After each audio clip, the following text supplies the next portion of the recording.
This conference will now be recorded. Okay, I'll call the meeting to order.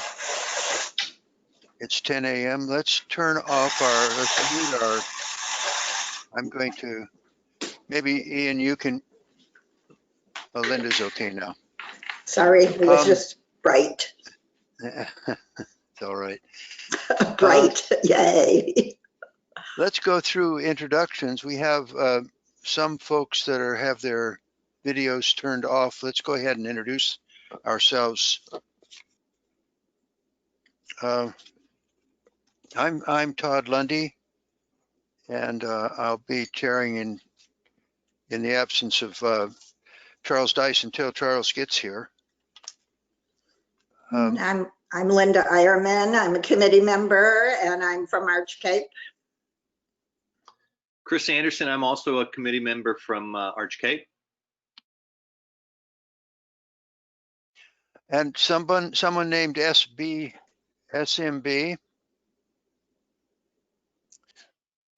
I'm Cheryl Magnuson Boyle. I'm a citizen of Cove Beach, Arch Cape. Thank you, Sarah. Thank you for joining us. And GP. Good morning. This is Guido Paparoni. I'm a member of the public as well. I own property in Cove Beach. Hi, Guido. Hello, Todd. And CJ. Days left in office. All legal challenges have been exhausted. Congress has certified electors over. Julia, is that you having your radio on in the background? Julia Decker? I think maybe that was Nancy Chase watching the news. Okay, Nancy. So CJ is Carol Johansson, who attends most of our Citizen Advisory Committee meetings, but normally remains silent. We haven't had any introduction from Carol to date. So okay. I'm not sure who that is, but they are a regular presence at most of our meetings. Okay, hi, Carol. Good. Good to have everybody. I'd like to make one more introduction if I could. We have a new planner on staff. Some of you might remember Victoria Sage, who was with our department previously. She left back in the fall. And just this week, Jason Pollock, our new planner, started. Jason, do you want to give a brief intro? Good morning, everybody. And I can't hear you, Jason. Oh, my mic on. Good morning, everybody. Yeah. And I don't know what else to say, but I'm pretty interested in your meeting, so hopefully it's a good one. Tell us a little about yourself. I've lived in the county now for coming on 3 years. I did 2 seasons with ODF and Wildland Fire, and I did a AmeriCorps similar program to Ian at the city as well. Okay, great. Thank you for joining. And we are very happy to have Jason on board. I just wanted to say quickly as a department status update. So for December of 2020, we had, it looks like almost triple the number of applications from December of 2019 and about 1,000 more contacts than December of 2019. So that's phone and email contacts. So while we have been mostly closed, or when we have been open, we've had very, very light foot traffic through our office for in-person appointments. We have had a substantially higher volume of contacts and inquiries, as well as applications coming through. So Jason coming on board is much needed, and we're looking forward to having a fully staffed department to handle the increased load of applications and inquiries. So just a brief status update for you there, and thank you to all the committee members for your continued work on this project and for bearing with us as we've been overloaded and shorthanded. So we really appreciate all the work you're doing. Oh, great. Well, we appreciate what you're doing. Linda, you had something to say? Well, I just was trying to remember, was Jason, weren't you one of the contributors to the last training session we had? I seem to remember you from that setting. It was an online one about a month ago. To whom are you addressing that, Linda? I'm just addressing it as a general question to whoever knows the answer. No, don't think Jason Jason was at didn't our participate. last meeting. No. We had some state staff present, but Oh, not right. Jason. Okay, all right. Looks like Julia may be in the office. Are you downtown, Julia? I am. I'm downtown in my lair. Okay, good. Somebody's holding down the fort, I see. Well, Ian's here too. We are in the office. And I joined late because I was talking to someone else here for a moment, but we're in the office. We just have light foot traffic, and they are going to close us again on Friday because the county has moved into the category of extreme risk. So our door will be locked and we will be by appointment only, and really, really trying to talk people into not coming in, that they should really make an appointment, talk to us on the phone, let us do a virtual meeting the same way that we're doing this meeting today. But yeah, everybody's here. No, good. Okay, let's Oh, have a Todd, we review of had one meeting more summary. person just join the meeting by phone. I think it sounded like maybe Charles. Is that you, Charles? yeah, I'm driving, so I'm going to try and put myself on mute to keep down the road noise. But if it doesn't work, feel free to mute me.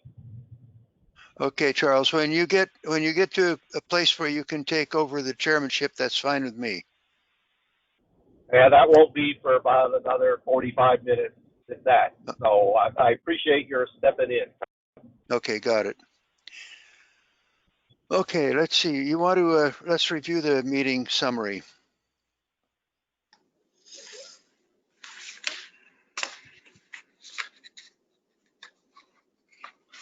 Ian, are you going to talk us through that, or do you want me to do it? So I've got the summary of your December 9th meeting up here on the screen. I'm not sure if you've all had a chance to review that. Hopefully you have. So let me know if you had any questions or comments or changes on the summary, and I will get those noted.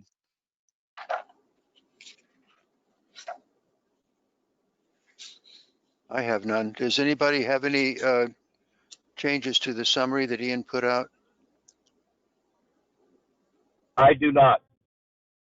I hear none. So Ian, let's say it's as good as it stands.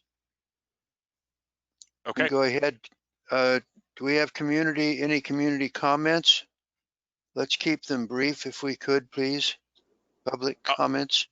I received one by email earlier this week from Mr. Paparoni, who wanted to just clarify some comments he made at the last meeting on December 9th regarding Cove Beach Lake. So Mr. Paparoni has been, looking into the status of this lake and how it's classified, and actually the Arch Cape Local Wetland Inventory calls it a pond, and so Mr. Paparoni wanted to clarify where he was finding that language and that description. So he included a page from the Arch Cape Local Wetland Inventory for Cove Beach Lake, which describes it as a pond.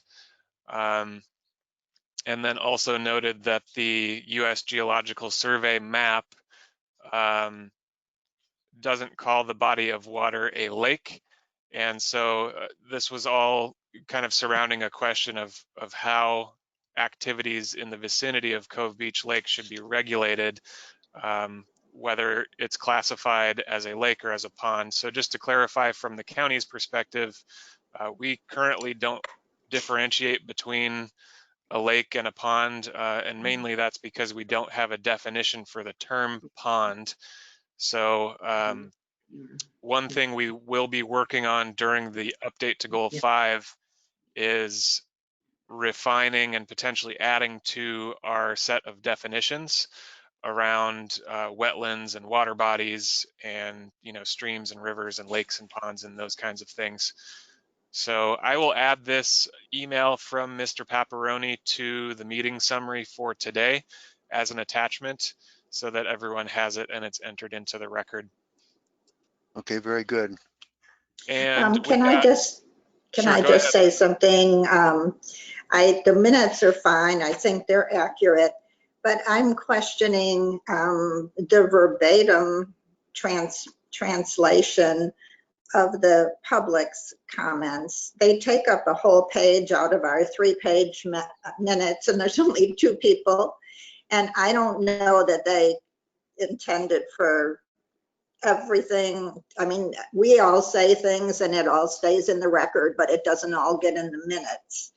And especially things that have come up before, like, for example, Mr. Pepperoni's concern that there might be a conflict of interest with the committee members.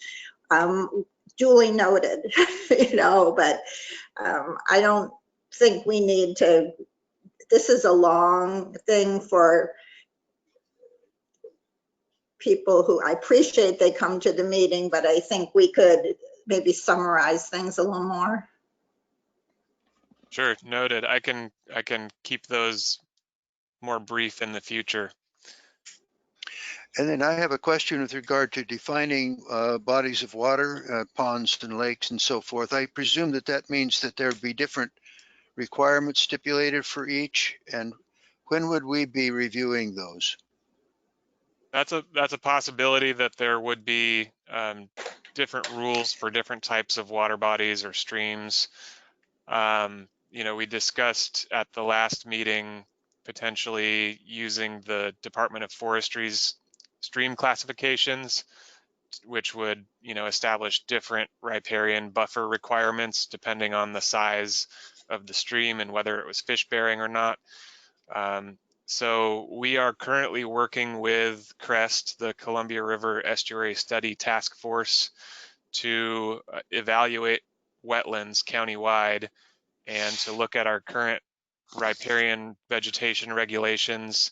And CREST will be providing us with some new mapping and some recommendations and some options for policies and definitions and that sort of thing. So I am not sure what the time frame is on that project and when we will be presenting that completed project to you for review. We had originally scheduled this for March, and I'm not sure if that will still be happening in March or if it will be further off, but this is part of our update, our review and update of Goal 5. So you will be seeing it once that project with CREST is complete.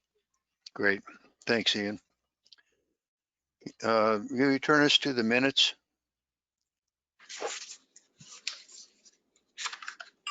There we go. Next thing, we're done with public comment, I guess. Does anybody else have any public comment? Let's see, we've got a few folks here. So first on my screen is Cheryl Magnuson Boyle. Would you like to provide any comments at this time, Ms. Boyle? Yeah, this is Patrick Boyle, Cheryl's husband. I have 2 points that I wanted to address to the committee. The first is regarding how Cedar Creek has been added back onto Policy 6, the Wildlife Habitat Table 2. I previously publicly commented to your committee that the bulk of this creek's flow is already diverted by the North Pump House for the public water use of Falcon Cove, and the remaining small flow then traverses our ravine on our property after going through a man-made road, under a man-made road through a culvert. So unfortunately, there's nothing about this existing management of this water source that's natural. One of the primary reasons we purchased this lot was the beauty of the creek and its riparian plants that exist in our ravine. The creek is on our property is at best a small, non-fish bearing creek. It seems so disingenuous to want to have additional oversight of the flow of this Cedar Creek through our property after the damage that was induced by it just 50 yards above by the pump house. And my second point is that Mr. Dice forwarded comments to Mr. Sisson on the balance of the leftover items on the agenda from December. And under the section on open space, historic recreation, scenic and natural areas, policy 5, there was a suggestion to add the replacement of any tree taken down with a 4-inch DBH native species tree. I think the committee should recognize that the development of a lot for a home requires clearing of certain terrains. And indeed, at least one member of this committee clear-cut a large section of native forest to site their own home and provide unobstructed views of the coast around the year 2000, supported by aerial photography. Thus, I think that suggestion is at best hypocritical and places additional burdens on property owners as they work with county land management to develop their own home site. My point is that Cedar Creek is already under great stewardship with my family, and existing rules are sufficient for this non-fish bearing creek, and additional rules and regulations are only going to add additional administrative burdens to living in our special area. The development and removal of trees, sometimes it happens when a house is built. And so I think that replacing with some sort of native vegetation is reasonable, but saying that it has to be a 4-inch native tree, I think is overly burdensome. So I really appreciate the committee's work and in advising the county, and appreciate the opportunity to have this input. And I'd like to add that the so-called pond or lake is actually a brackish body of water. It's not a fresh water body at all. It's more of a would-be bay than anything else. So you know, it's kind of got a schizophrenic sort of nature to it.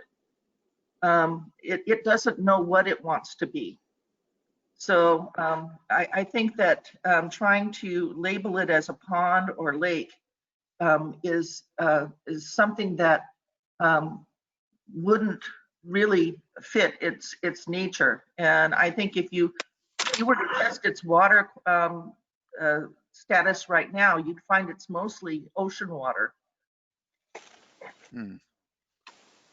Okay, and I believe for the record, that was Cheryl Magnuson Boyle just speaking. Thank you Correct. to Cheryl and Patrick. Sure. Mr. Paparoni, do you have any comments you'd like to provide at this time? No, Mr. Season, you did a really good job summarizing. I just wanted to comment 2 quick things. On page 37 of the inventory, there's actually also an accompanying map, and it clearly states that it's a pond. And the whole Cove 1 wetland actually is now characterized, as per the inventory, as a major marsh. So the reason it's important that we separate this from a lake and actually call it a pond is obviously, as you know, there are implications on developing the surrounding properties and also keeping the view from other people. The second comment I want to make, and it's in response to Mrs. Eierman's comment. One of the really important things, it was my understanding to have these meetings, was to encourage participation of the public. And actually, one of the positive things that came out of COVID, if there's such a thing, is that we could actually attend these meetings remotely. So anything that you can do to accept public comment outside of the committee, obviously, because we are also citizens and property owners. I think at the end of the day, it just helps having a more balanced conversation. And yes, there are conflicts of interest, there's no doubt about it, but that's a topic for a different time. Thank you again very much for encouraging public participation and for all the work that you guys are doing. Excellent. Thanks, Guido. Thank you, Mr. Paparoni. Carol Johansson, would you like to provide any comments? Hearing none. Nancy Chase? Yes, thank you.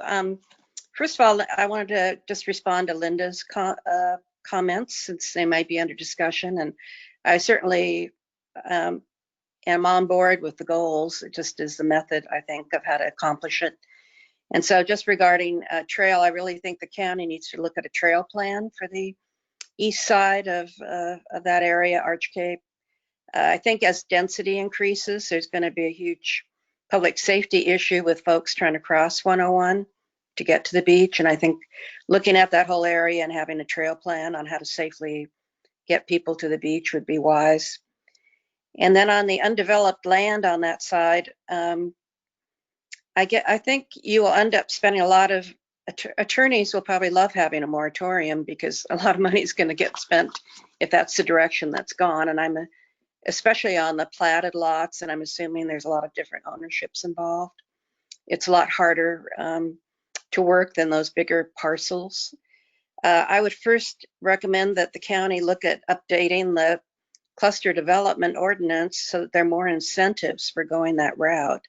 You certainly get a better development, but it's much more lengthy and puts you under more scrutiny. And there need to be more incentives, I think, to make it worthwhile. I'd also think for the money that could be spent, that will ultimately be spent on attorneys on both sides, either from a moratorium or when developments start being planned, that you could hire a planner or landscape architect to work with the separate owners, combine their land and work on a good cluster development plan that would achieve a lot of goals. And going that route versus a moratorium route, I think would be more effective. Washington County on the near Portland had a North Bethany area, and they spent about 2 years assembling all the owners to come together on a plan of where the lots would be, where the open space would be, where the neighborhood park would be, and that's being implemented now. But it was really kind of working with each individual owner and them knowing that it would be to their benefit to work with this plan. And I would just recommend that approach be looked at.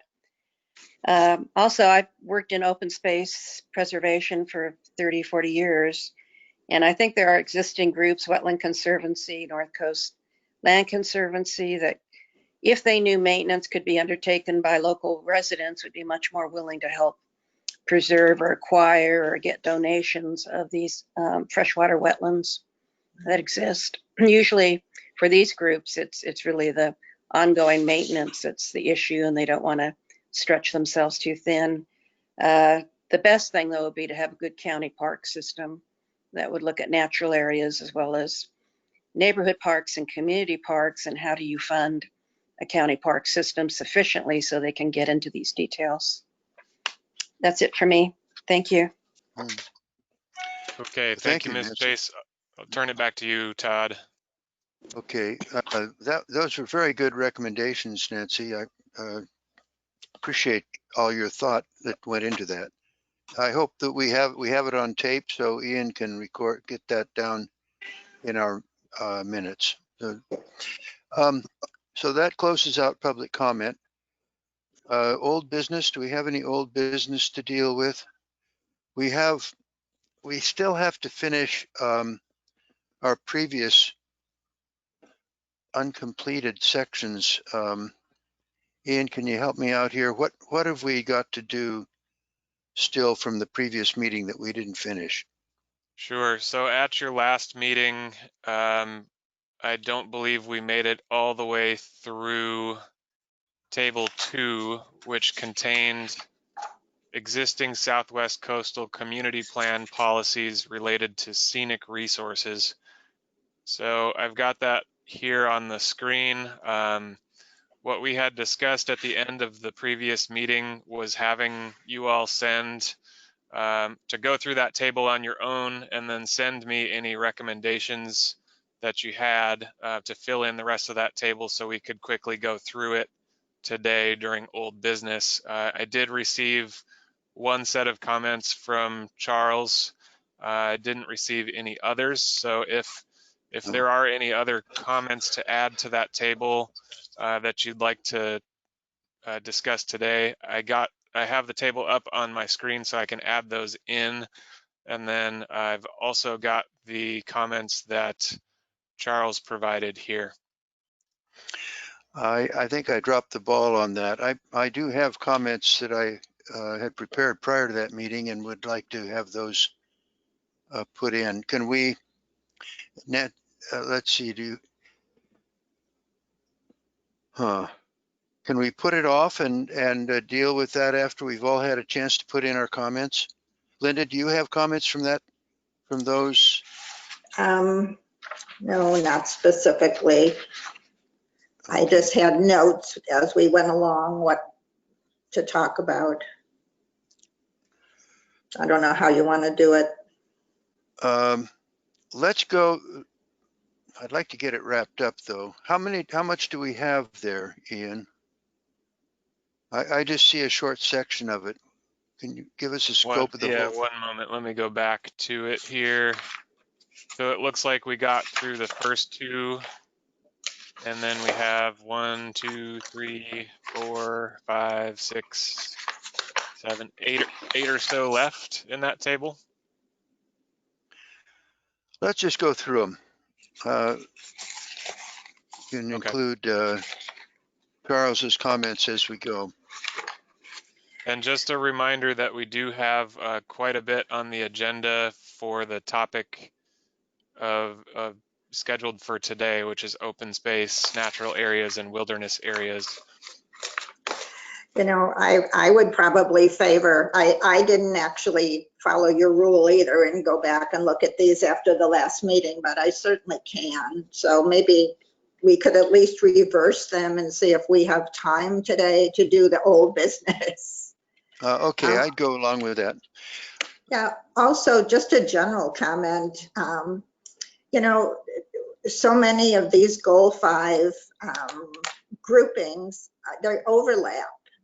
And it's difficult to know exactly when to put in a comment. You know, I hear a lot about the creek in Cove Beach and Cove Beach Lake as possibly not being worth regulating anything. It's only on the list, but today we're talking about open spaces. And like our wetlands here in Arch Cape qualify as, I mean, almost all our open spaces are wetlands here. So, you know, even if they weren't, you know, it's like there's so much overlapping information. It's hard to categorize them like that because they do deserve attention for more than one reason, and they probably should be on more than one inventory. You know, all of the creeks and all of the ponds and wetlands, and they should be, I don't know, you know, maybe it's just because we're doing this over such a long period of time that it seems like it's so compartmentalized, it's hard to keep track. Yeah. Linda, I think those are good points, and I would agree that there is quite a bit of overlap between Goal 5 resources, and there are many that could be categorized in multiple areas. I guess my advice would be to look to the Oregon Administrative Rules, which has probably the clearest definitions of these categories, and to kind of start from there.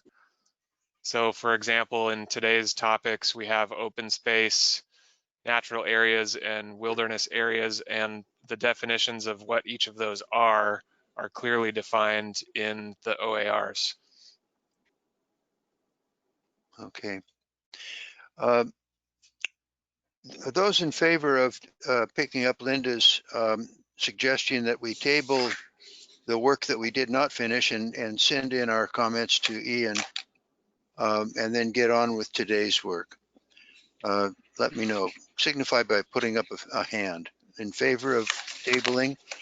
Linda, I presume you are. You made the suggestion. Okay, that's unanimous. So that we shall do that. Ian, you can expect those then from us in the future. Let's Okay. go on with today's work.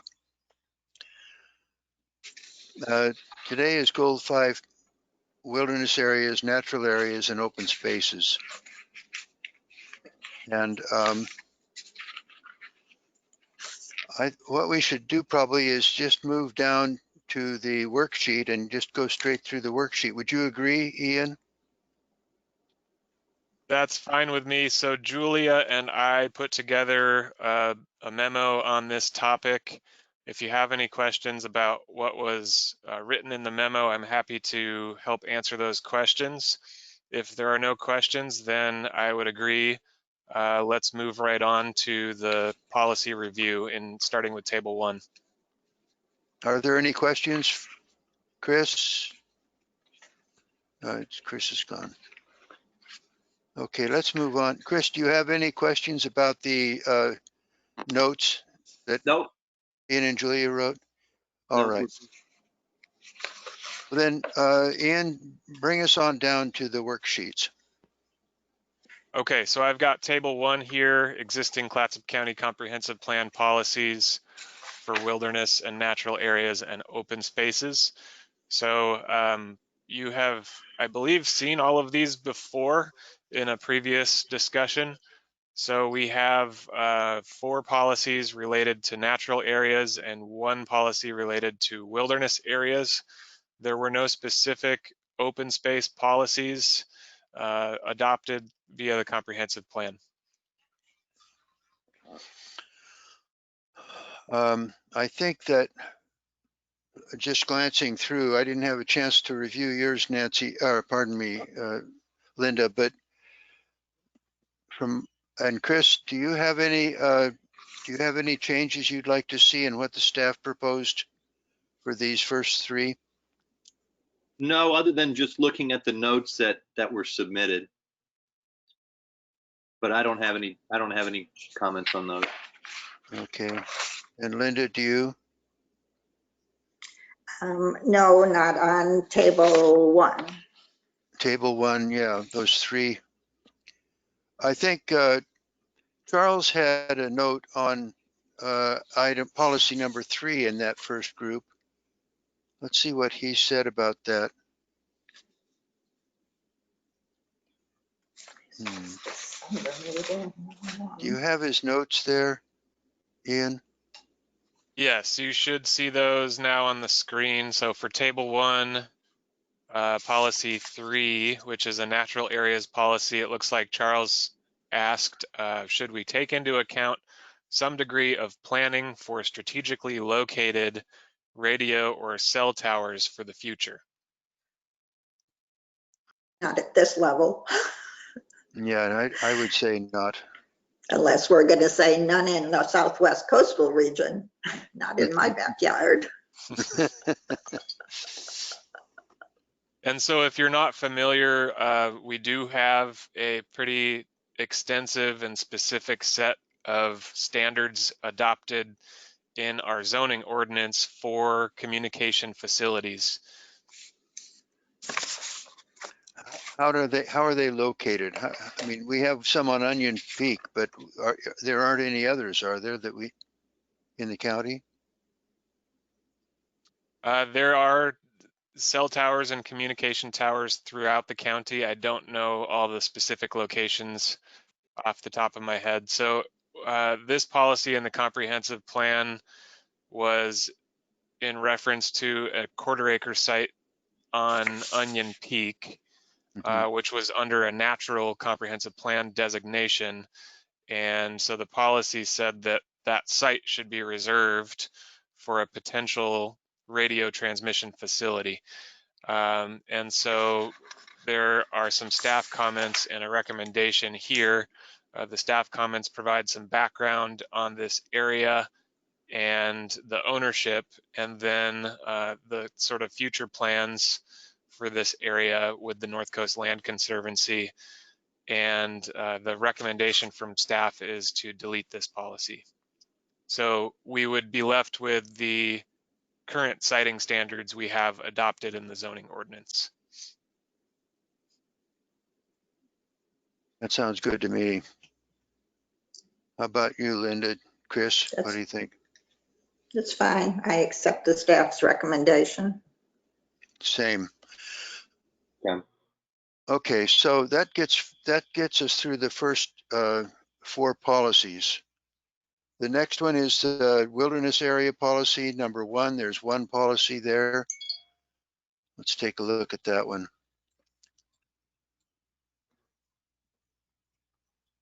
Federal agency. Yeah, that staff recommendation is fine with me on that one too. Yeah. Just retain the policy. Chris? Yeah, retain. Yes, retain. Okay, that takes care of that one. You want to put up the next group? Okay, so the next group would be the table 2, which contains existing policies within the Southwest Coastal Community Plan for open space, natural areas, and wilderness areas. So as a reminder, the Southwest Coastal Community Plan, which I've got here in my browser, basically it describes all the different comprehensive plan designations that are within the Southwest Coastal planning area, and it describes those designations, and then it identifies objectives and policies within those comprehensive plan designations. So I know Todd had asked in his comments for a definition of what a natural area is in the context of the Southwest Coastal Community Plan. So I have that here on the screen.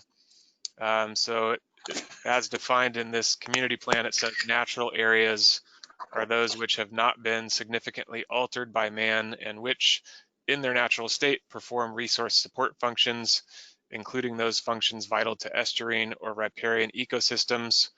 Publicly owned, fragile, and ecologically valuable areas, especially watersheds and groundwater resource areas, are most likely to be designated as natural.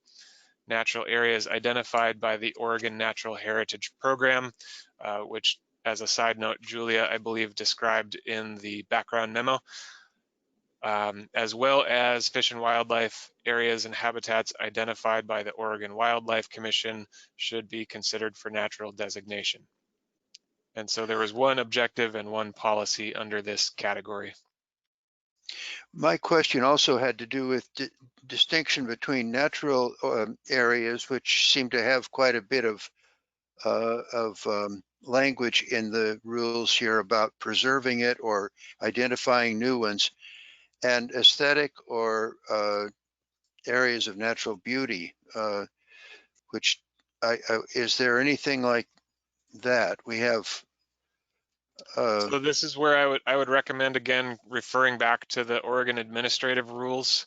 So there are definitions there for natural areas and then also for scenic resources. So scenic resources we looked at our last meeting in December. Natural areas are on the docket for today. Okay. Okay, very good. Well, let's get on with the review of the policies under the Southwest Community Plan. Let's see. Starting off with policy 2. My notes indicate that it sounds like a specific subdivision, and if it does, it doesn't seem like it's pertinent to be in a general comprehensive plan. Do you have any reason to believe that's not the case, Ian? I'm not sure if this is referring to a specific plat. I know, and Linda commented on this as well, that there are old plats east of Highway 101 where we have blocks and lots basically gridded out to the, basically to the minimum lot size for the Arch Cape residential zone. And so my suspicion is that this is probably referring to the area east of Highway 101. Right. And I know Linda was making a recommendation to place a development moratorium in that area. The way I read her recommendation was a moratorium until that plat can be vacated and redesigned. So one pretty major issue with that idea is the varied ownership. And so it would be, probably pretty difficult to get all the owners, all the disparate owners on board with something like that. Ms. Chase was referring to an example elsewhere where it took a couple of years to do something like that. But generally, the way I read that policy is that it is referring probably to that area east of Highway 101 where there are old subdivisions platted out in a grid, which probably were designed without much attention to slopes and sensitive resources. And also lot size. The lot size in many of them are, those are 50 by 100 lots, a lot of them, and minimum now is 75 by 100. Isn't that right? 7,500 square feet. 7,500 square feet, correct. So just help me out here. I understand that the rule now is that if it's single ownership and they have two adjacent 50 by 100 lots, they're compelled to combine them. Is that correct? Not necessarily. So what we often see is someone who owns a block of lots and wants to divide it into smaller parcels. And so in that case, we normally would handle that as a property line adjustment because there are actually underlying platted property lines. And so, you know, they might have 6 50 by 100 lots that they can adjust the boundaries of to create 3 or 4 7,500 square foot lots. Okay. Well, my concern is, and actually Gail said this once. She said it was like, you know, whenever these plats were done, some of them maybe 100 years ago, I don't really know, they just like put a piece of paper over a map and took a ruler and drew lines without any regard to anything other than lot size. And so we have areas that are steep, too steep to build. We have areas that are essentially forest land in our ACR zone and all over the county. I mean, that's what she said, all over the county it was done that way. And that was maybe appropriate for the time, I'm not sure.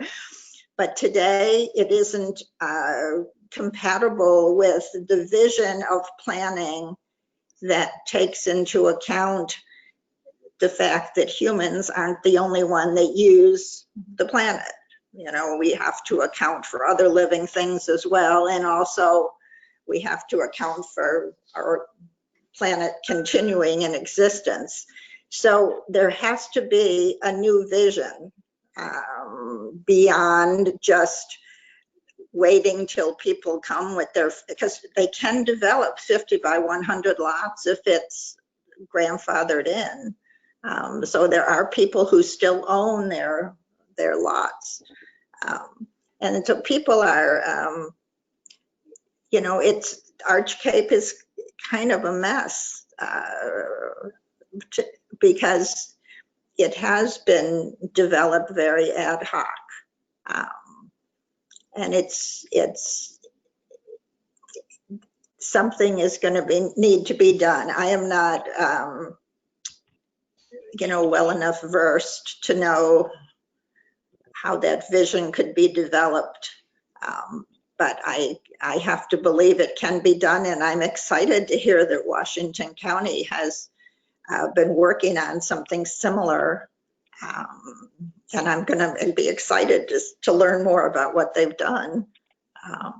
This is a great opportunity because we still have a lot of undeveloped land, and it's not going to be that way if we wait much longer. Charles, you have a comment?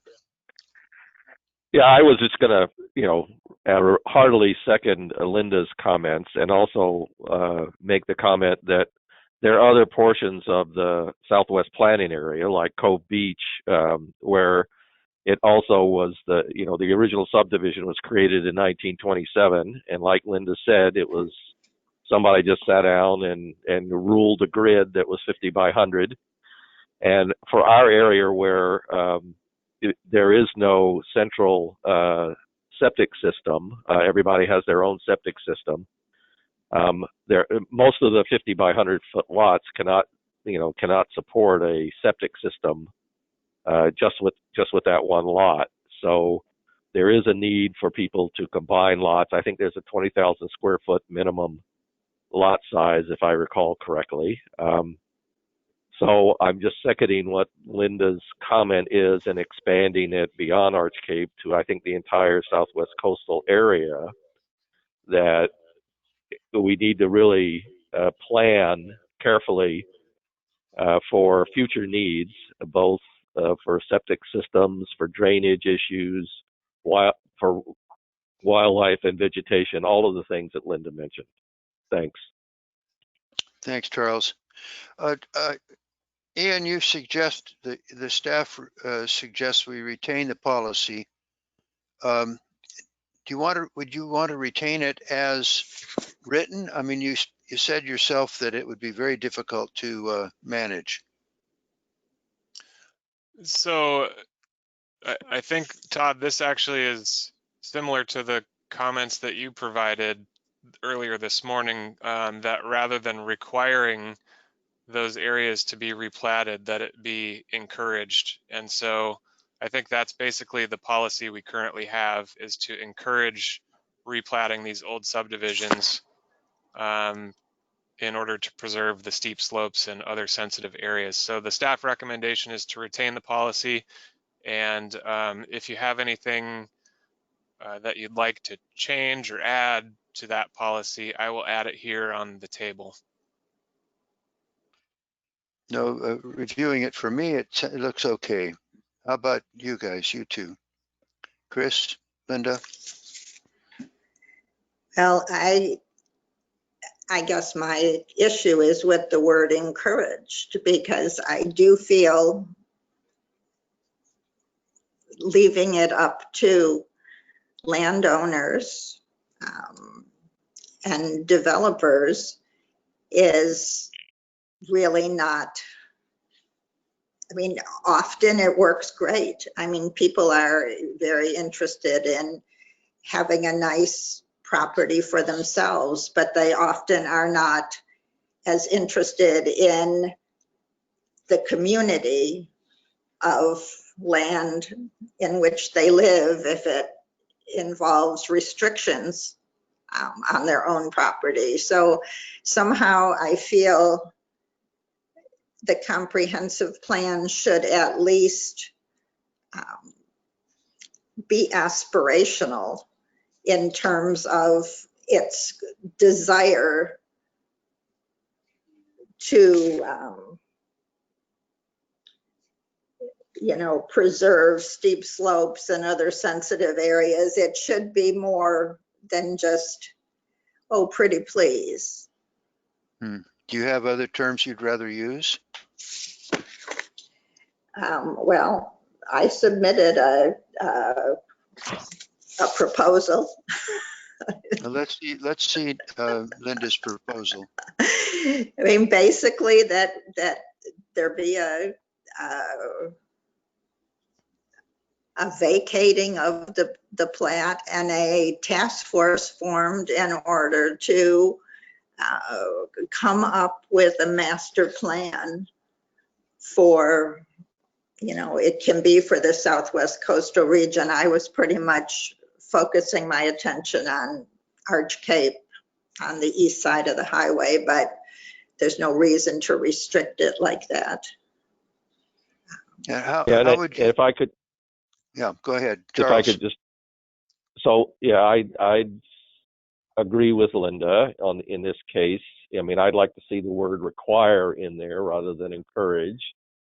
And the idea behind that would be, as Linda pointed out, there's no community involvement. So if there were a way to get community involvement to talk about or negotiate variances when people, had a good idea and the community was in agreement and it didn't necessarily meet the letter of the law, that would be a great way to work it out. I mean, we certainly used to have that in Arch Cape anyway, with the design review board, but now that it's not there anymore, as Linda says, if you've got a property developer that just wants to make money and, he wants to put up, something that is going to mow down a whole bunch of trees or fill wetlands or whatever it is he's going to do, wants to do, there's nobody to stop him if it's allowed under the current existing rules. And, nobody else in the system has any incentive to say no. Everybody's got an incentive to say yes because they're going to get property tax money from it. So there's no representation from the community there. That's my problem. And the community does, I think, under Goal 1, really needs to have some involvement in making those decisions. I'm done. Yeah, I would just point out, to just bring this to a close, that these policies in the community plan were drafted in conjunction with a plan that there was a permanent Citizens Advisory Committee that had the responsibility to represent the community in design decisions and do a lot of other things. And there was also an overlay zone that included specifications that the community had developed and the Board of Commissioners had adopted. And those have recently, if you consider 4 years ago, they've been abandoned. And so we're now left with policies that have no teeth and have no community involvement. It's frustrating for people in Arch Cape who have been here many years to live with the change. Yeah. So what I'm hearing specifically related to policy 2, which is with regard to platted lots from old subdivisions, and less specific development activity on a site, is that there is a desire to have a long-term vision for that area east of Highway 101, which would avoid steep slopes and other sensitive areas. And I think the issue with a proposal to to have a development moratorium and to vacate a plat with dozens of different property owners is that you're going to run into property rights issues. And for sure. And so maybe what we're looking for is a vision first, and then to follow up on that. And I think the vision would probably need to find a way to preserve the existing property rights that people have because they own legal lots which are zoned for a certain type of development. And so you would need to configure a future vision that would accommodate those same rights for people who currently have them and not taking those away. Would that, if you said changed encouraged to required in this policy 2, would that be a taking? Well, I'm not really sure how that would be implemented. Mm-hmm. And then Well, Linda, again, with the idea of yeah, go ahead, Charles. With the idea being aspirational, I would say we could try it required. It's still got plenty of review cycles to go through, but originally when we put all this together, we said we were going to be aspirational. So I'm done. Yeah, that's true. Well, I'd go along with that. So is your suggestion essentially to say,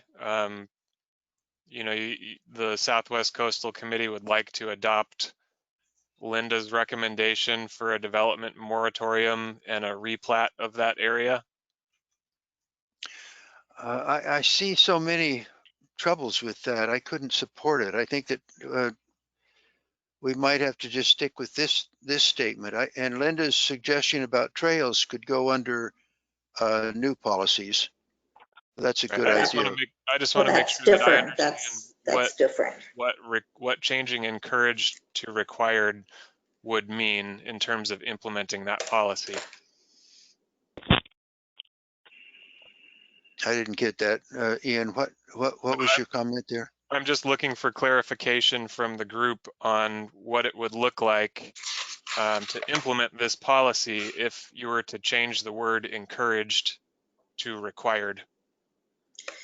Well, I have a question that is similar. Is somewhere in here I read that the staff is actually recommending that cluster developments be required throughout the county and not just in the Clatsop Plains area. So how is that different? That's going to disrupt the plats, and how I'm just not knowing the mechanics of that. Sure. I love that idea. This would not affect any current existing legal lots. It would be for someone who's taking a larger tract of land and dividing it. So the cluster development recommendation would be for a large piece of land that's proposed to be divided. And this is what's currently on the Clatsop Plains planning area. So if someone starts with 20 acres and there's a 5-acre minimum lot size, then the lots that they could create out of that 20-acre parcel they have would need to be clustered together, and then there would need to be a dedicated common open space. So that's what that requirement currently looks like on the Clatsop Plains area, and so the proposal was to implement that countywide. It would not affect any existing legal lots.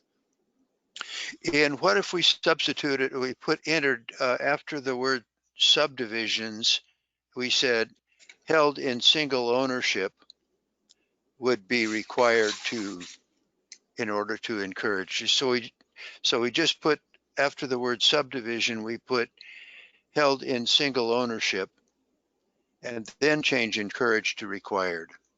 Would that make it something you could deal with?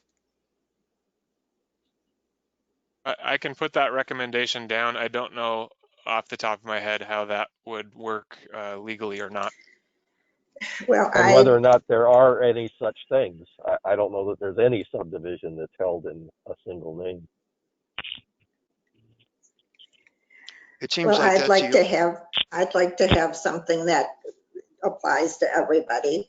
I would rather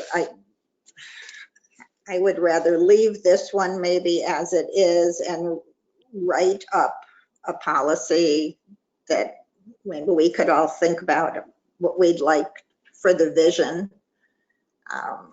So retain this policy as it is, and then when we get to table 3, come up with a new policy. Yes, that was my idea to begin with, add one. And if moratoriums are not an issue, that doesn't mean there can't be a group trying to create a vision, right? And a path to get there. Yeah, I'd support that. I'd support that too. Chris, okay. I agree. Charles, good. Okay, so that one, we've agreed on policy 2. Leave it as is. Yes, okay. Policy 3. Let's see, what do we all think there?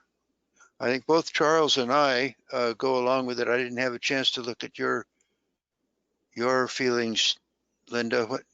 And Chris, I don't know how you feel about that. Do we want to take the staff recommendation?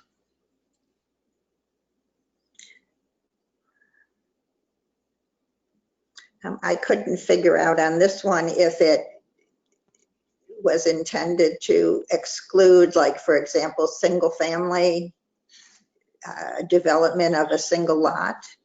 This housing developments and subdivisions, I didn't know who that covered. So this would be planned developments or subdivisions. So again, it would be when someone's taking a larger piece of land and dividing it into a subdivision or a planned development. Okay. Chris, Linda, do you support that as its staff recommendation? Yeah, I'm comfortable with that. Yeah. Okay, so, and Charles already has indicated he is, and I am. So policy 3, you can write down. Yep, that's good. Go ahead. Agree with staff. Under transportation, Policy How 3, about public facilities? did I skip one? Oh yeah, I did. Okay, public facilities. Policy 4, That's good. Agree. Yep. Jane, just a sec. State. I had this statement, and let's see what you guys think about it. Retain is revised, but to state where possible, power and communications utilities are to be placed underground rather than on poles. Minimize the use of overhead wires where possible. Replace overhead wires with underground installations. What are your feelings about going for underground utilities? Well, it's certainly aspirational. I don't know the mechanics of it. I know I think Ian, didn't you say that's an expensive undertaking or something like It's that? It would it's be, and it's go ahead. required for all new construction, right? Or That all might just- remodels, anything that's needs a permit now, I think. I Is would that- defer to Julia on this one. I'm not sure if she knows. Julia, are utilities in Arch Cape or in the Southwest Coastal Planning area for new development, is there any requirement to underground the utilities, specifically power and communication lines? I believe, well, your authority on that's going to be Pacific Power, but I think that when they leave the roadway, then to go to the dwelling, they have to be underground. Okay. Well, I know they are And under. correct, yeah, correct me if Charles? I'm wrong, but but I think that any new subdivision, the county is requiring, if somebody's putting in a subdivision with access roads, that the utilities be undergrounded. Right, if it's on a private road or in a subdivision, right? So like on the Clatsop Plains, you'll see that they're underground. Yeah, and But I that believe doesn't- there is an existing policy in the Southwest Coastal Plan, which describes that. And sorry if I'm dizzying you with my scrolling here, but I believe it is an existing policy. So I didn't include it in today's table, but I believe it would come up once we get to goal 11, which is public facilities and services. Okay, let's leave it there.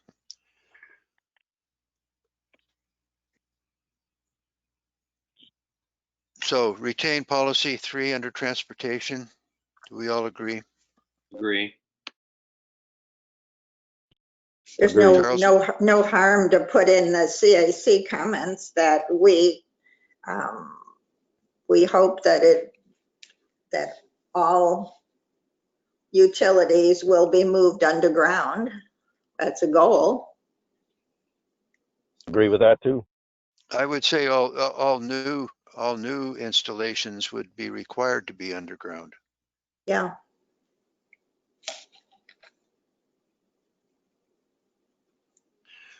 You want to put that in, Ian? Oh, you've got it there. Okay.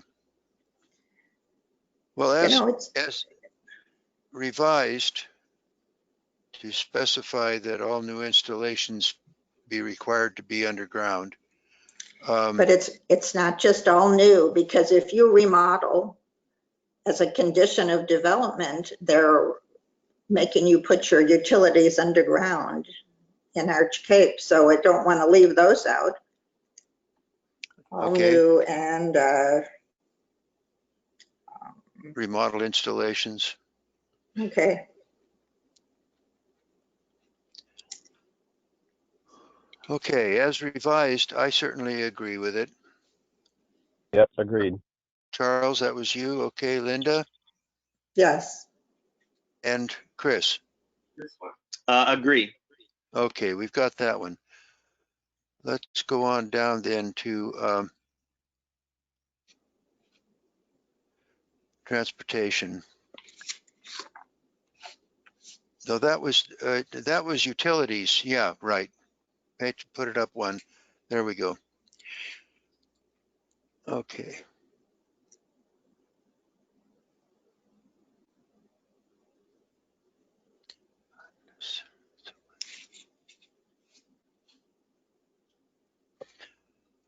So next we have Transportation Policy 3, unnecessary rights of way should be used as green belts, walking trails, or bike paths where appropriate.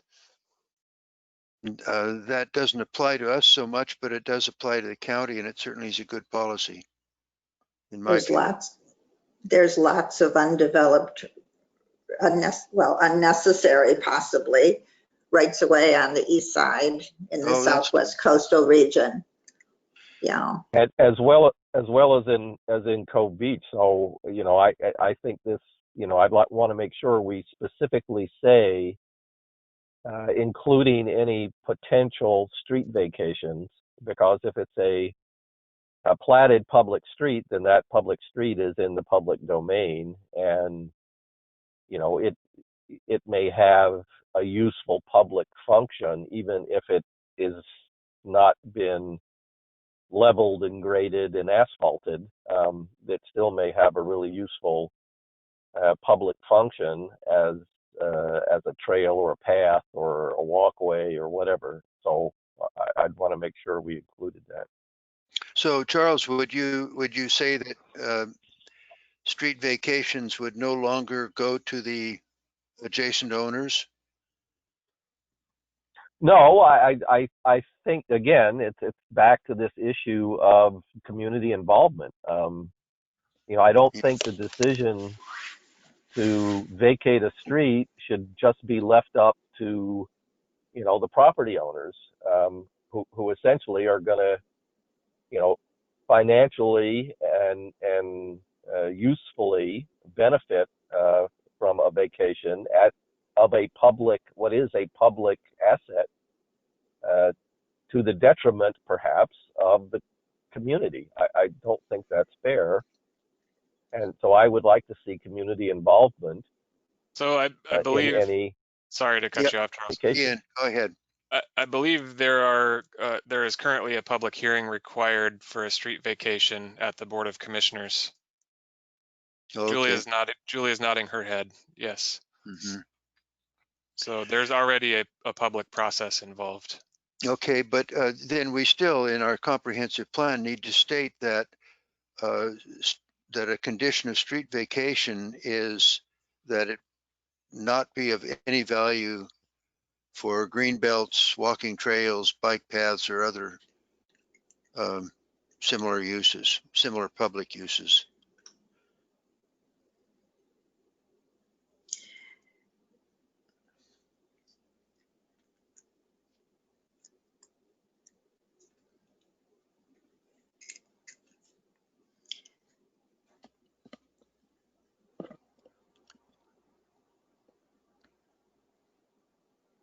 Yeah. I'd just like to add something in here that and when a street is vacated, typically, let's just take like one up on the east side. Let's say that somebody decides to vacate a portion of Anvil Rock that's, you know, like way up on the hill or something, and is beyond being able to be used as a street.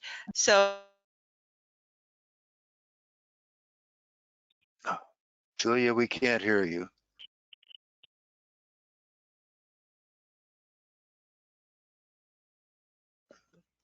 I think we have a bandwidth problem.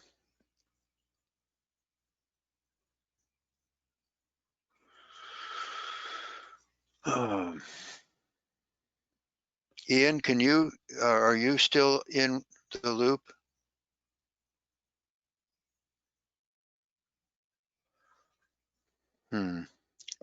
Looks like not. Looks like we've lost both those folks at the building there. How about Jason? Have we lost? He's still alive, I think. Is everybody's working again? I don't know. Hello, can you hear me? I can hear you now. Julia, say I can't something. hear Lynn. There. Okay, I can hear you now, Jason. Yeah, you're working. Okay, I'm speaking. Can you hear me? Yes. Yeah. Okay. Okay, so Everything what I seems was back now. explaining So is that for me, on a street vacation, it's divided. So the street itself, if it's vacated, it's divided in half, and one half goes to the property owner on that side, and the other half goes to the property owner on the other side. So it's not public property anymore. If it's a vacated road, then everybody is like, if it's a public road or a county road or a private road, then everybody owns to the center line. So that's not just public domain anymore. No, we understand that. What we're saying Okay. is prior to being vacated, a superior use would be the public use. Okay. And Yeah. so, And I think Charles? that's really important thing to consider. So I spent some time with on the National Hazard Mitigation Plan Committee, and one of the things that the committee was looking at was alternate routes in Clatsop County in the event of a natural hazard. You know, like obviously tsunami is the big one, or an earthquake. And so there are a fair number, especially down in the southwest area, in between Cove Beach and Arch Cave. There are a fair number of platted streets that are not improved yet, that could be used as alternate routes should some of the primary existing streets be damaged either from a tsunami or a earthquake or a landslide. So I think it's really important to get the community involved in any decisions about public road vacation. And, you know, quite frankly, I mean, the commissioners may not even know, when they look at a map or a plat that's been submitted by a developer, and then they say, oh, well, nobody uses the street, it was never built, nobody cares, let's just return this asset back to the property owners. The commissioners may not know any better if they don't know the area intimately. So that's why I'm saying I think it's really important that the community be involved in those decisions, and involved more than just a hearing. There needs to be some emphasis given to making sure the community who knows the area, who knows the streets, who knows what the potential use is intimately involved with the decision-making process. Is there a notification required of when there's a vacation? Julia, do you know if that's the case? Okay, so the street vacation process is not handled through the planning department. It's actually a process. It's a $5,000 or $6,000 application fee, I think, through the Public Works Department, and it's handled through the county surveyor's office. So there is public notification. I don't know if he does a buffer and a mailing or not. That would be Vance Swenson, who is the county surveyor.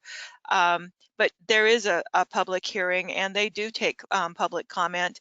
And one of the things that commissioners take into account is what future use that road may have, and if it provides access or could provide access, or if it might be an emergency access at some time. All of those things are critical. So they don't just lightly take into account, oh, somebody wants to vacate it, let's do it.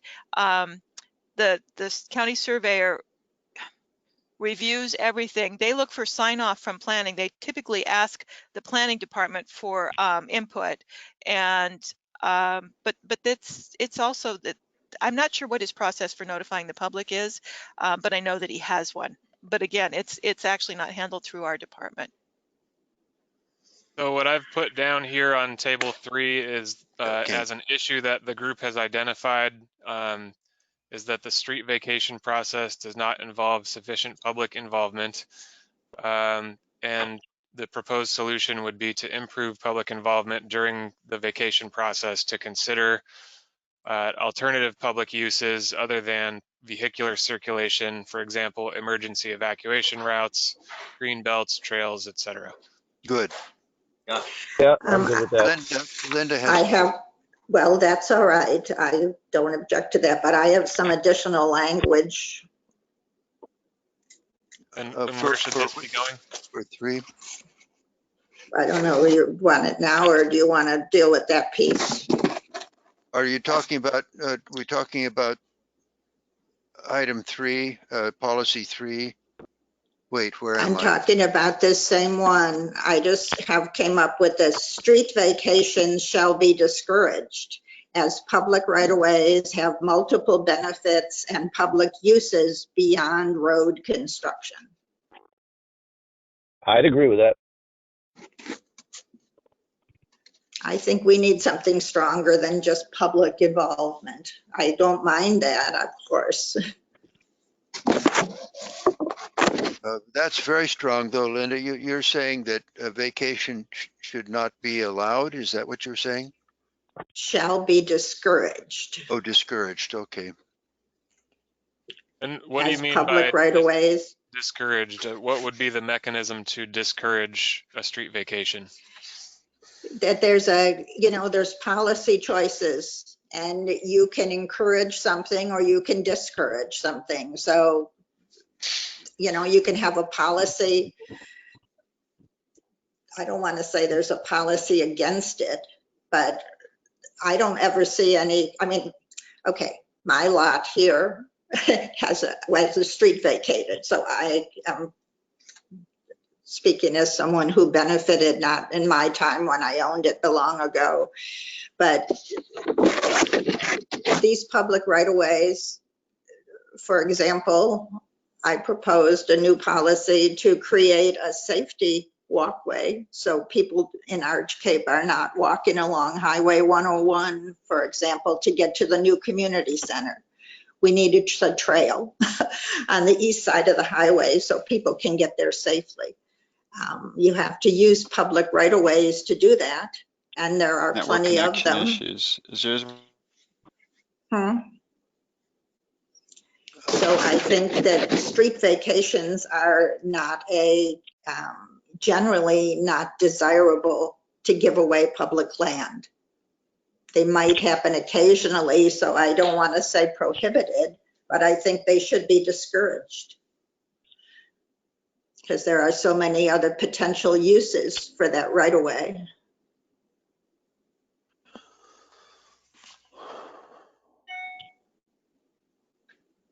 I agree.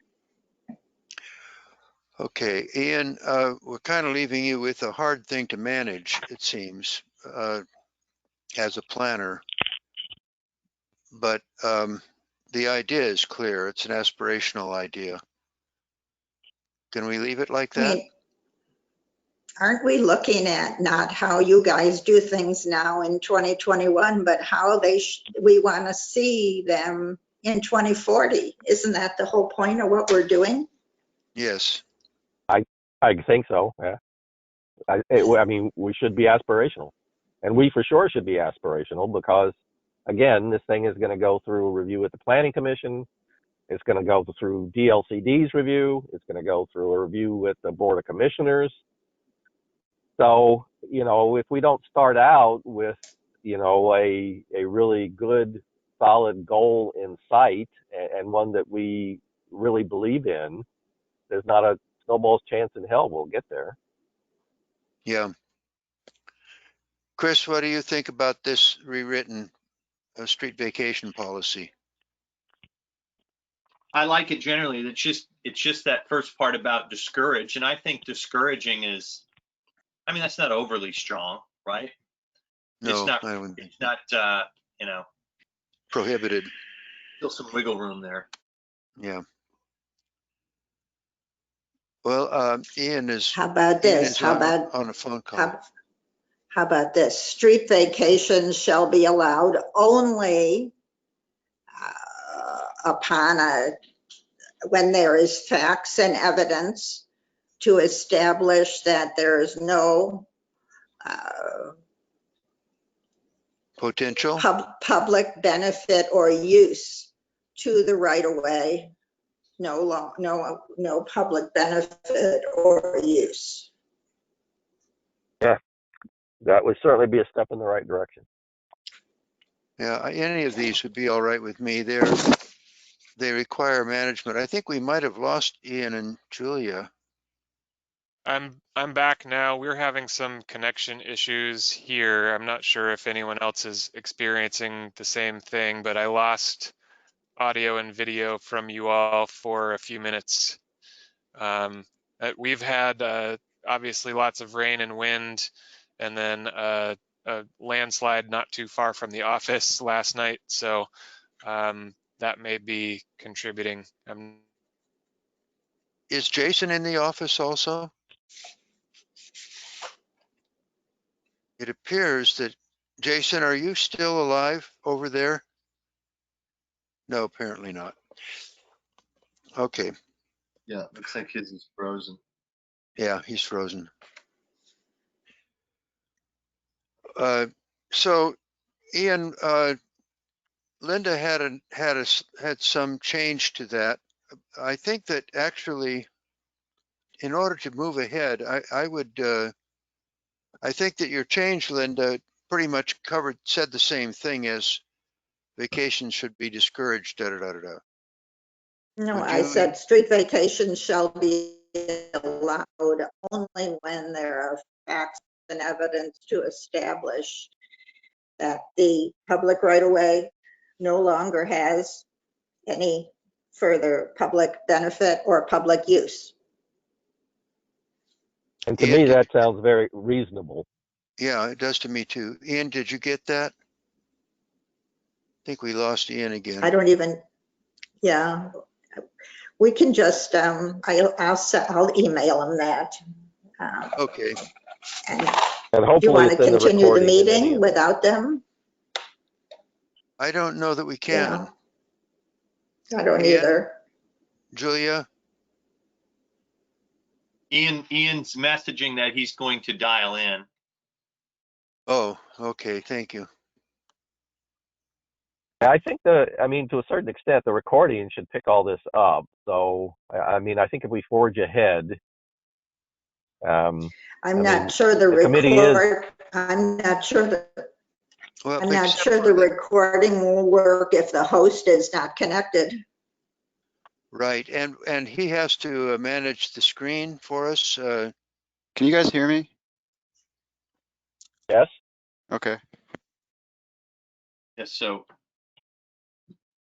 okay, so it sounds like, let's see if they're going to dial back in here, but it looks like the recording's still going. Yeah, it does. I would think it would be. I mean, It the still says recording probably doesn't care who's on or not. it says record. I'm seeing Jason. You're moving around, so can you hear us? Yeah, I can hear you guys. I think Julia is having some issues, and Ian, like you said, is dialing in. Let me ask her real quick. What I wonder is, Ian has the control of the screen, I think, right? Yeah, Ian has control. Can Julia's he? screens are frozen, just Can FYI, so she hasn't heard any of this.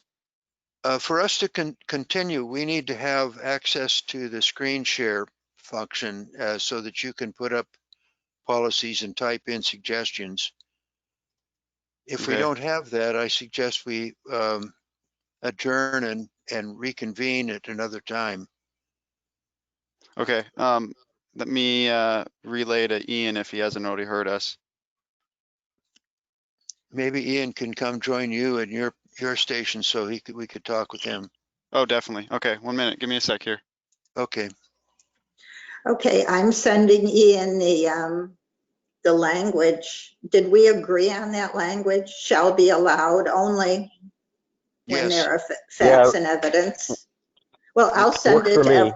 I'll send it to Ian and he can circulate it. Okay. Okay. Great. Okay. So that takes care of that one. We need to have these in front of us, though, in order to discuss them.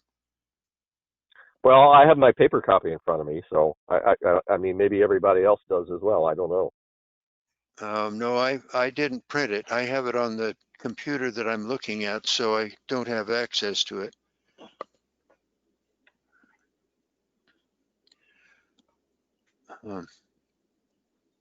Well, let's do this. Let's let's take a 5-minute break, go get coffee and whatever else you need to do, and reconvene. What time is it now? Reconvene at So 11:30. Todd, Yeah. yeah, Todd. So Yeah. I mean, I can certainly read it. It is, they aren't very long, so I'd be happy to read them off my paper so we can carry on if you want. Oh, all right. Yeah, let's do. Go ahead. Okay, so I think we covered Transportation Policy 3. That's the one we just made the change to. So the next one is open space, historic, recreation, scenic, and natural areas. And the first sub-item is a goal to preserve the open space and recreation qualities of Arch Cape Creek, the beach, and the surrounding forested areas. And the staff recommendation is to retain that policy, even though it's a goal. And as I recall, my comment on this was I don't think we should necessarily restrict it to Arch Cape Creek. You know, I think we would want to have that same goal for the entire Southwest coastal planning area. But, you know, I'm happy to hear everybody else's thoughts on that. I have my note on this one was that we should designate Arch Cape Nature Preserve, which would constitute the rocks and tide pools between Arch Cape Creek and the sandy beaches of Cove Beach, to preserve wildlife and so on, the starfish, the shellfish, and all the things that live in those tidal pools. That's a great idea. Yeah, I like that. Yeah, sounds good to me. Although I mean, we are the Southwest Coastal Planning Committee, and I mean, there's clearly no reason we can't say Arch Cape, but is it something that we should just say for the whole Southwest planning area, or do we really want to restrict it to Arch Cape? No, it actually, it goes between Arch Cape and Cove Beach. So you're right. That's a good point. We should call it the Southwest. Well, or just, it is Arch Cape. You know, that's the geologic name of that particular structure. So we could call it the Arch Cape Nature Preserve, I suppose. Okay, is that connected to this policy we're talking about here? To preserve the open space? I love the idea. Yeah, I thought it was. I love the idea too. Because the policy itself here could be broadened as suggested to say to preserve the open space and recreational qualities of the riparian areas, wetlands, beaches, and surrounding forest areas within the Southwest coastal region. I like Yeah, that. sounds good to me. Yeah. Okay. I'm going to write these down and email them to Ian or something. Okay, But great. this one doesn't Perfect. even have a number, so, okay. This would But be the- under new proposals. Okay, so no, that's just under this one that's already existing. I think yours is a new proposal, the Arch Cape Nature Preserve. Okay. Yeah, I think that would be a new proposal myself. Can Okay. you all hear me? Yeah, Yes, can we hear can. you. Okay. Sorry about that. Obviously some technical difficulties on my end. So Linda, could you just repeat? So I've got Todd's new policy recommendation down here on table 3. Linda, if you could repeat your proposed modification to the open space goal here, I will type that in now. Okay. It is to preserve the open space and recreational qualities. And then we start with new language of the riparian areas, comma, wetlands, comma, beaches, and the surrounding forest areas throughout the Southwest coastal region.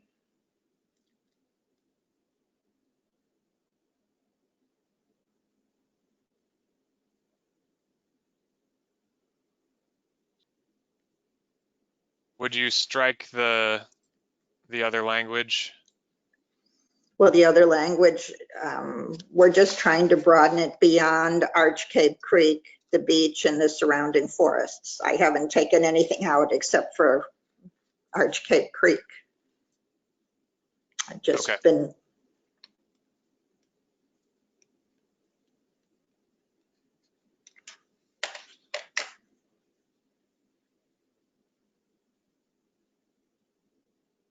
All right, so I've got that on the screen. Okay. So basically, removing just the word Arch Cape Creek or the name Arch Cape Creek, adding riparian areas and wetlands. Yeah, that seems good. That's what we.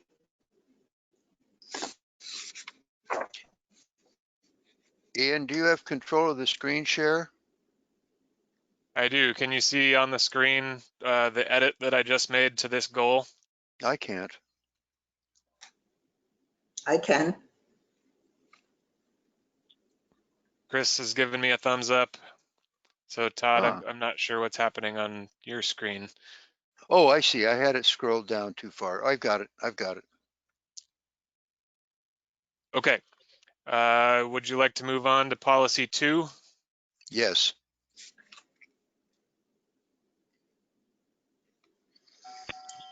Now, I have retain as recommended. What do As you do folks I. have?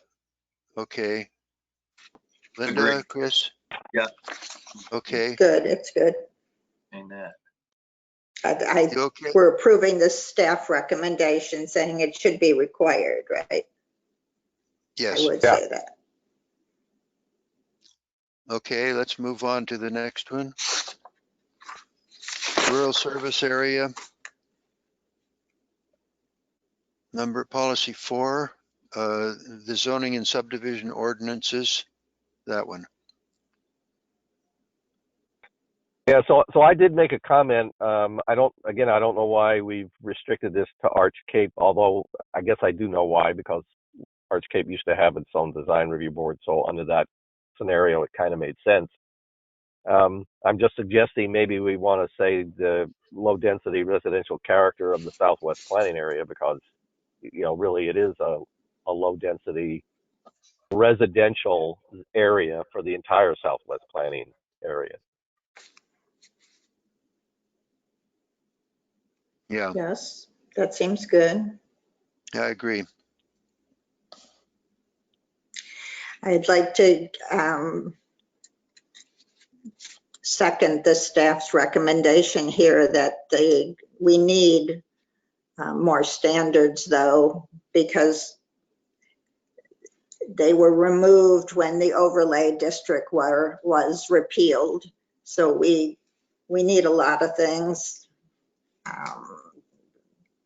to keep these oversized homes and, new houses on a 50 by 100 lot. They take down every tree because they can't fit the house. So we really do need more standards. So please,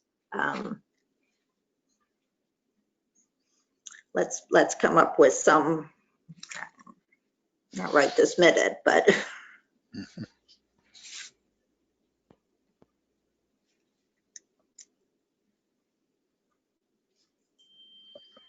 Perhaps we seem to keep coming back to it, that that the county reinstitute the policy of supporting local planning groups. That is an aspirational goal.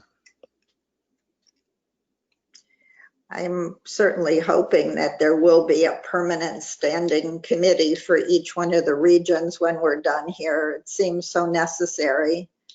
What the scope of their work will be can be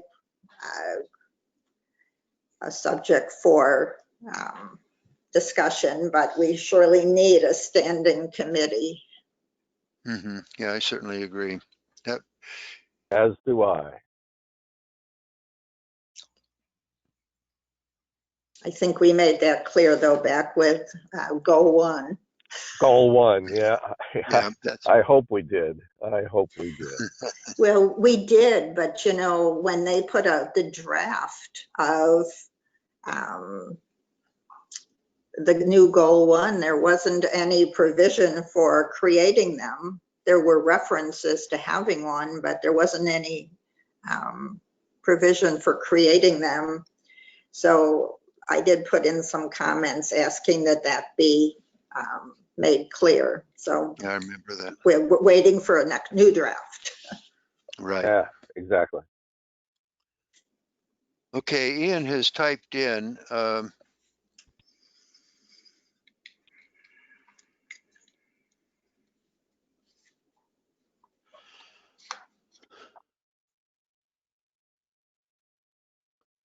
So I've got to agree with the staff recommendation and then also to add some standards for the Southwest Coastal Planning Area for residential development, i.e. the guidelines which were previously implemented by design review, and then recommend reinstating a local planning committee. Good. Perfect. and I would say just for all planning districts in the county, as much as possible. I know that other districts couldn't support it, but it's important for all districts to have a word in how the place is planned, how their communities are planned. Okay, do we all agree then with Ian's wording? Yep. Yes. Okay, then Ian, you have a go ahead on that one.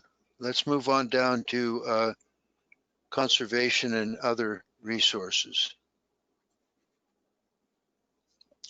These should be fairly easy. They're fine. They're fine Yeah, with I me. agree. And that's objective 1 and objective 2. We accept both of those as staff recommended. Okay, that's good. Then natural areas, objective 1. Let's see if I can get that back.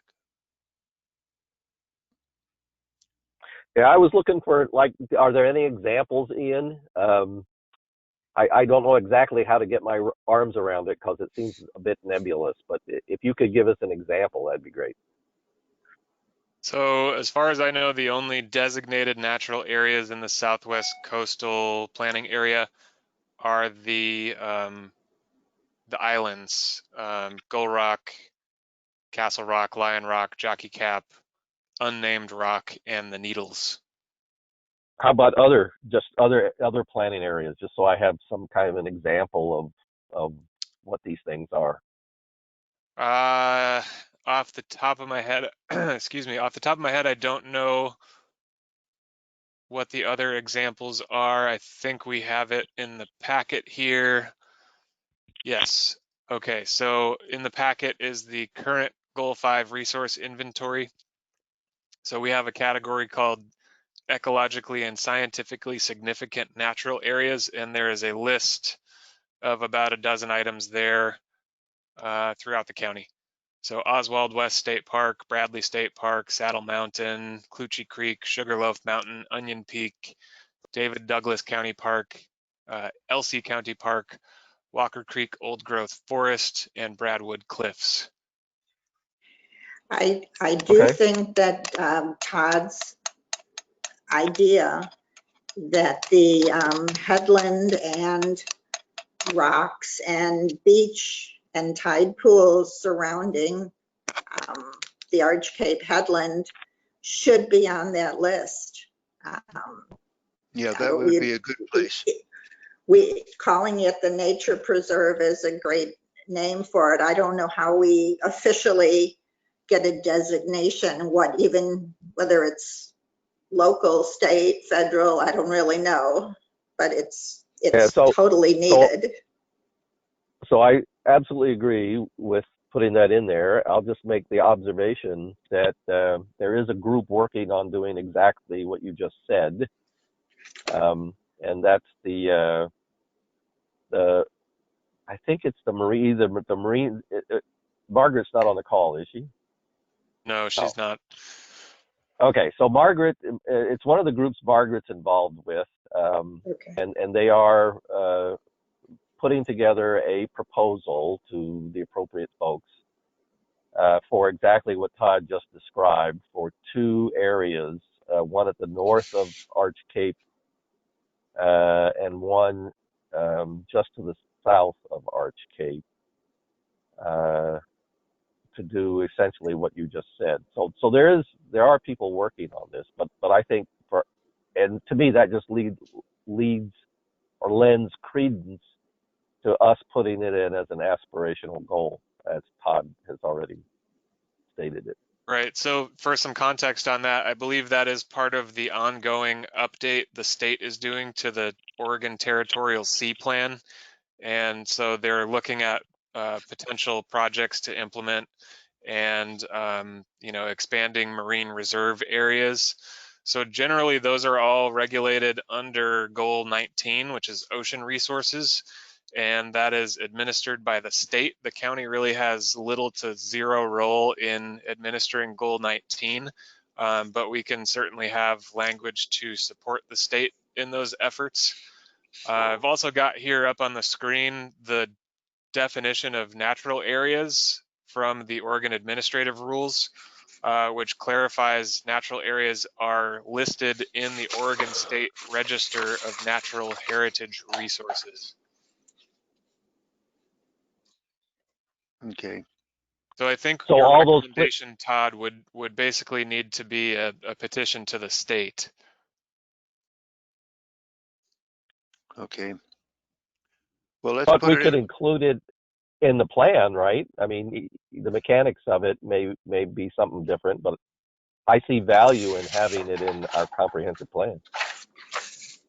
How about if we create an objective that says cooperate or work with state agencies to protect the area north and around the Arch Cape headland, something, It's south like of, there's lots of these ones that say cooperate with this agency, cooperate with that one. And as I'm looking at it, maybe this is, so on the proposed policies, which we haven't quite got to yet, but the last proposed policy, the staff recommendation kind of says what I think you just said, Linda. I mean, you guys can see this probably better than I can, but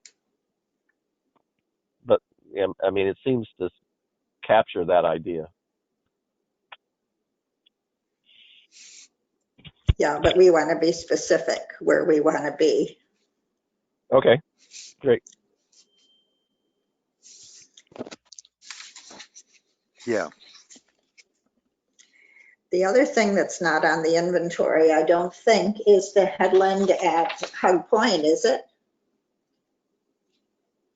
Not to my knowledge.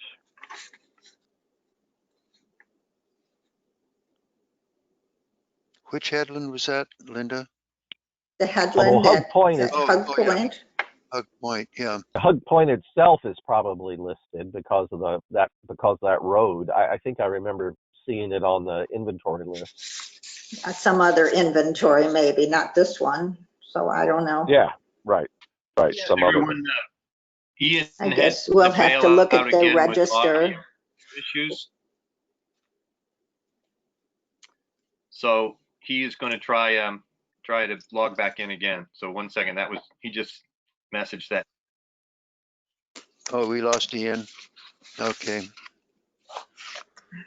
I think this. Yeah, I think he's just having those audio issues again. Okay. He's back. He's back. we don't see you or hear you. There you are. I'm back. Sorry about that again. Okay, well, we were talking about Hug Point. Did you get that conversation, Ian? I just caught the tail end of it, so if you could briefly repeat what you were looking for, I will write that down. Linda's comment was that Hug Point should also be listed in these ecological and scientific significant natural areas. Okay.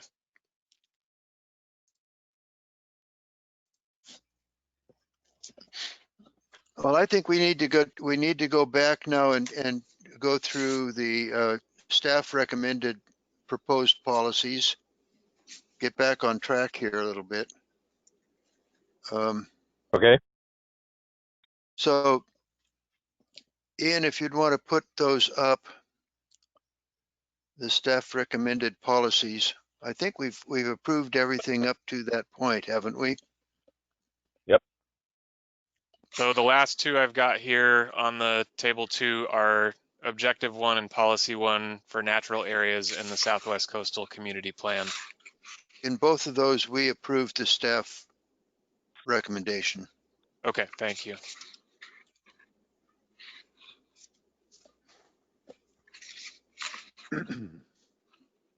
All right, so would you like to move on to Table 3 now, new issues and policies? That's correct. Okay, so I've got so far the issue is street vacations and a recommendation there. And then to designate a nature preserve of the rocks and tide pools in the Southwest Coastal Planning Area, and then to add Hug Point to the natural areas inventory. Right. Now, I'd like to go into your the staff proposed policies. Okay. So the first one we have, again, relates to cluster developments. And so this is for new subdivisions and plan developments. The recommendation would be to require clustering countywide. It's currently required in the Clatsop Plains planning area, but not in other planning areas. Can you tell us how that's working with the word required? I had a problem with making it mandatory. Yeah, so in the agenda packet, I included the current adopted zoning requirements for cluster developments. And so when we receive an application for a subdivision in the Clatsop Plains planning area, we use that set of standards. And it's working all right, that imposing that limitation? Right, so we can't approve any subdivision that does not follow the cluster development standards we have adopted in the zoning code. Okay. I think requiring them is essential. Right. I have to go along with that. Okay, so let's disregard yeah. Chris? Yeah, I'm on board with that. Okay, so we'll agree with that one. Next one is, we can read it. So in the Oregon Administrative Rules under open space, I believe it was subsection 3, it says that local governments can use an open space acquisition program to acquire valuable open space resources such as wetlands, historic sites, and scenic sites. So pretty much any Goal 5 resource could be acquired under an open space acquisition program. So the recommendation is to develop one here at the county. Linda asked a question a couple of days ago by email, or yesterday by email, to see if there were any state rules or statutes that apply to an open space acquisition program. And I told her I had the same question and looked into it and was not able to find any, but said, you know, that doesn't mean none exist. But essentially my understanding would be that the county would need to prioritize specific types of resources or specific resources or properties or areas, and you know, basically develop a methodology to prioritize what types of open space or what particular resources should be acquired through this program, and then to identify funding sources, most importantly. And so this would be the recommendation we're making is to create a voluntary program where we work with willing landowners or work on sort of an opportunistic basis where when properties become available for sale, that they would be purchased by the county. And likely those purchases would require approval by the Board of Commissioners. But we have not suggested this tool to use eminent domain. We lost you. We lose. That's a very important point. I think we lost him again. Yeah. Huh.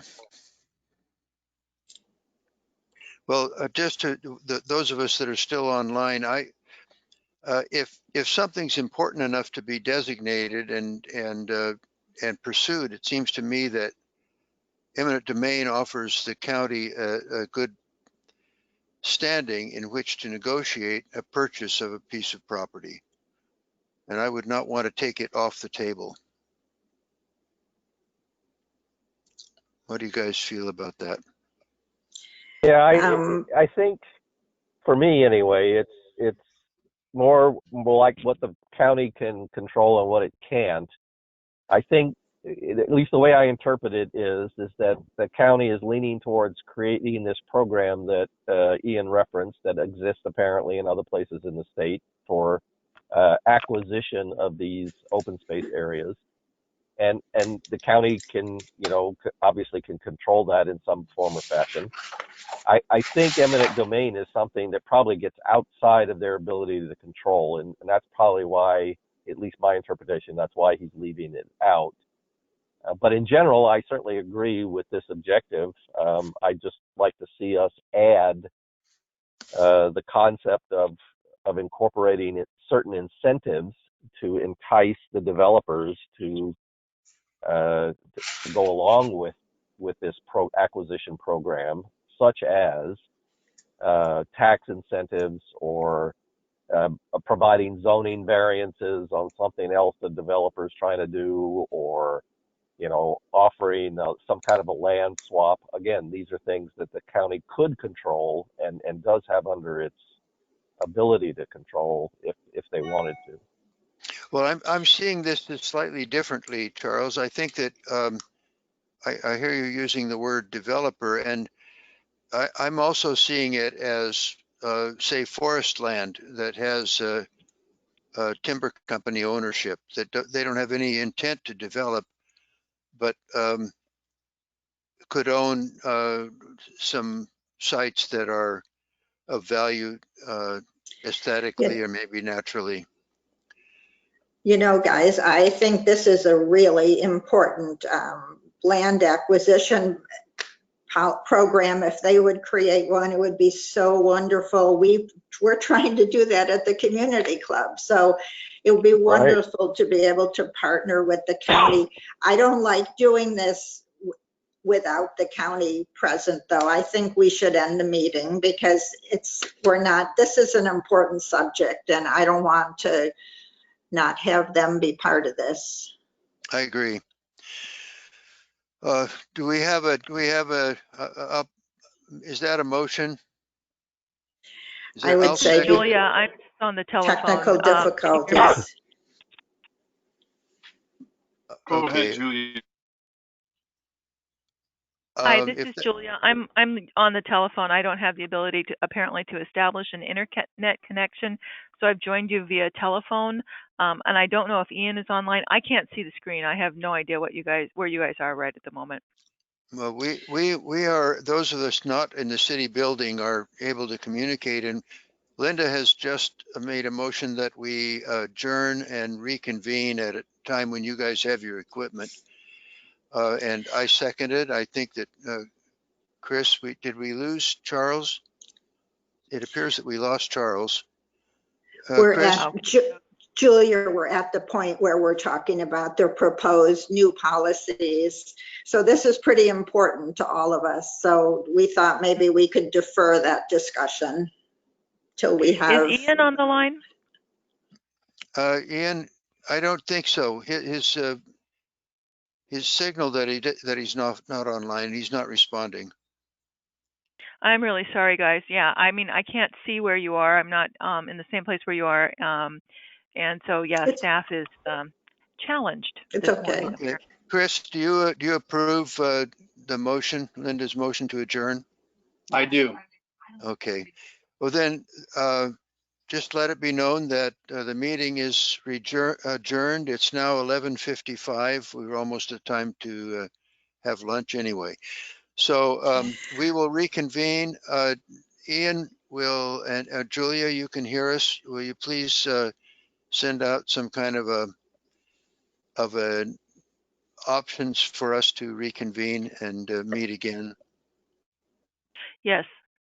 Okay. So options to reconvene so that you can finish business. Yes. Ian's Yeah. back. Okay. Ian's back. Ian, do you hear that? Maybe Okay. he flashed on the screen briefly. The meeting is now adjourned. Okay, bye. All right. Bye. Thank you, everyone. All We right. will Good send luck, a notice out. folks. Okay, you bet. Thank Yeah. you. Thank you, Thanks, Julia. Stay dry. Good luck.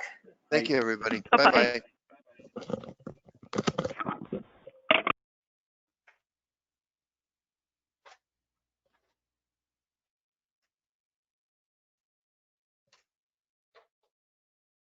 I don't even know if I